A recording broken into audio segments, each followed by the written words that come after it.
What is up? Man, I can't believe it's been like 5 or 6 months since I've done a video. It's crazy, but I have been that busy. And it kind of sucks, but it's kind of sweet. So I said I was going to go over this insane setup. It's really nice. Now, first thing I gotta say, I'm still trading on Sim. Because I don't have the time to put real money on the line here yet. Hell no. But I still love it. And second thing, the ideas that led to monitoring the market for this kind of trade setup, right? They're not my own. They came from guys like FT71, Fat Cat, Merritt Black, who's running Apteros Trading right now. Man, these guys are doing amazing for the retail traders.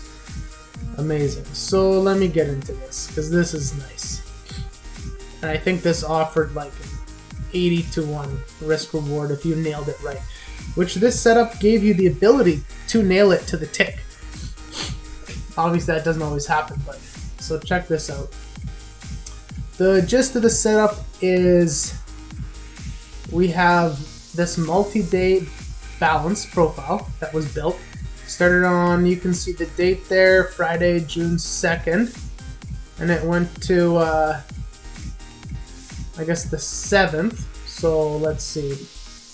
2nd, so Friday, Monday, Tuesday, Wednesday. So it was 1, 2, 3, 4. I guess you can count Sunday too then. 1, 2, 3, 4. 5-day profile. So let's split it. Undo all merges in this profile. And why did I merge these profiles in the first place? Because they all fit good criteria for having overlapping value. So you can see, look at this value area high. It's lined up, and the rest of the values contained inside the previous one. So once this date passed, I just merged it. This value area, right? You guys know this stuff. This value area contained. So we can merge it. This value area is overlapping pretty well, I would say. So we can contain it. And the setup that we were monitoring for is the market to either break and go from this big balance, or to break, fail, retest one of the value area levels, and then cross to the other side of that big balance value area. I haven't done too much back testing, but I believe that the bigger this balance you have, and I mean, for you market profile guys, look at this. This is an incredibly beautiful and clean distribution of both price and time, because this is a TPO chart, and this is a volume profile for the TPO chart. The value area and the POC are volume derived, but this is time here. So it wasn't done in hindsight. I pulled up to the market this day, and I was just sitting here, and this setup ended up happening pretty much, I would say, cleaner than you would ever ask for. It's just, it served itself up on a silver platter. So it was a nice profile. And again, we'll look at this more, do some more hindsight later, but this is the first day that's set up. So like I said, the setup is either a break out, either the high or the low value area, high or low, retest and go, or breakout, fail, come back, retest, in. Right, you get it. So what happened, this is what happened right here. It was really freaking good. The areas that we had marked out was 4274 and 4294. That's right. Those are the levels we marked out. This is a point and figure 1-8 candlestick chart. I use point and figure 1-8 for my candles. Also use them on my footprint. It's something that I learned from Futures Trader 71. It shows rotations pretty cleanly, so it shows consolidations, and then it shows a good break from that consolidated area, which is pretty cool, right? Chop, chop, chop, move on volume, retest that move, keep going. We can talk about that different day though. So we opened. Okay, cool. And we're rotating around the previous 5-day balance profile value area low. We come down, and we're monitoring this pretty nicely. Okay, where is my calculator?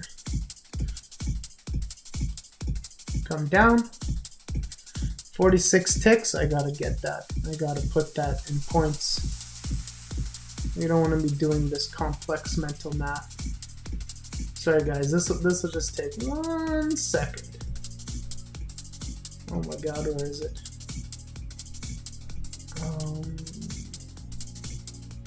Ticks.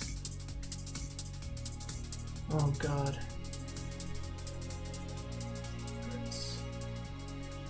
Oh, how do I get it to go in points? Okay, that'll work fine for now. It's okay. So, it came down, let's say from the value area low, it came down, I don't know what the hell that is, 9 points, let's call it, and then came back up, came back down, bringing it out for a total of, we'll call it 10 points.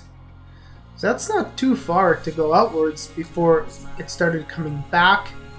And a good clue to pay attention to, okay, is this right here. Okay, I've been noticing that when you have a move, oh god.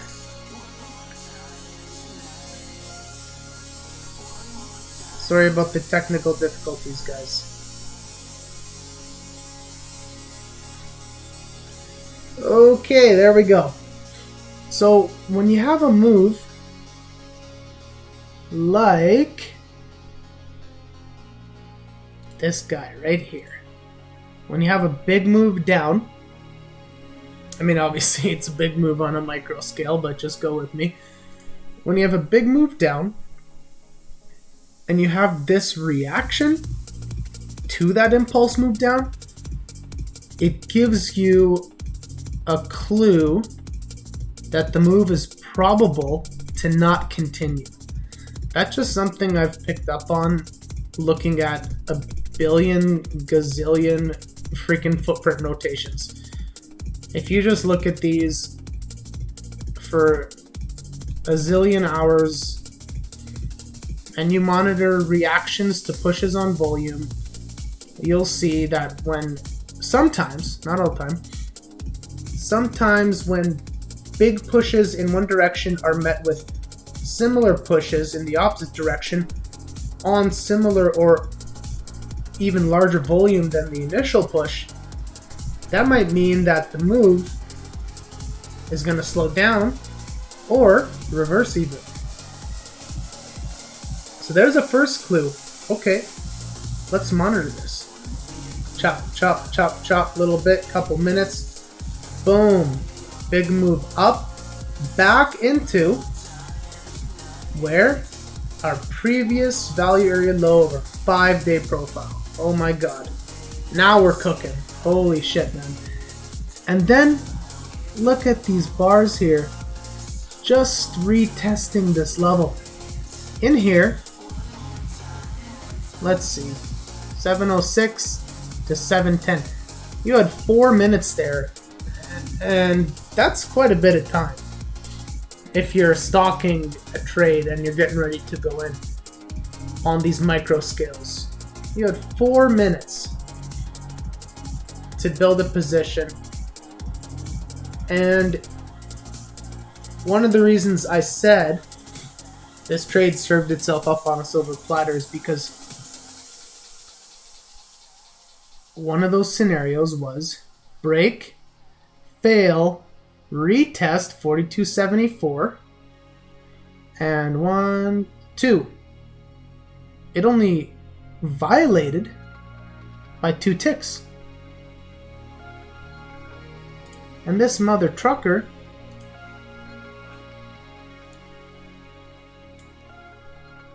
ended up going to target 4294. So you could, I mean, I don't know, it's up to you how tight you would have had your risk. I know it's hindsight, but I definitely would have been trading this with tight risk, just because of the quality of how the setup played. But yeah, if you even had, it would have only gone 2 ticks against you, really, if you executed at the level. You could have kept your risk so tight, it wouldn't have even gone against you by 2 ticks, you know? End up going 20 points. This is pretty much a straight line to target. So that is the trade setup. Let's just go over this one more time quickly.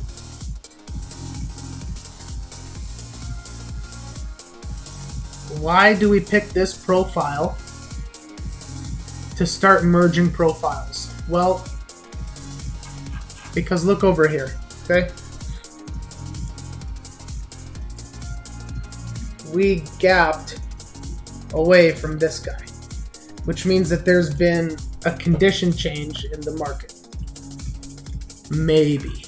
I'm not gonna try and sound so definitive. Maybe there's a condition change. And then lots of overlapping value. So that's why we merged all those profiles and we stalked the market for that beautiful trade setup. And then after this day wraps up, well, what do? We do the same thing, but only because they're still overlapping so nicely. There's a lot of places you'll see where they're not overlapping nicely, and whether or not you want to merge those profiles together, that's up to you. Okay. And, well,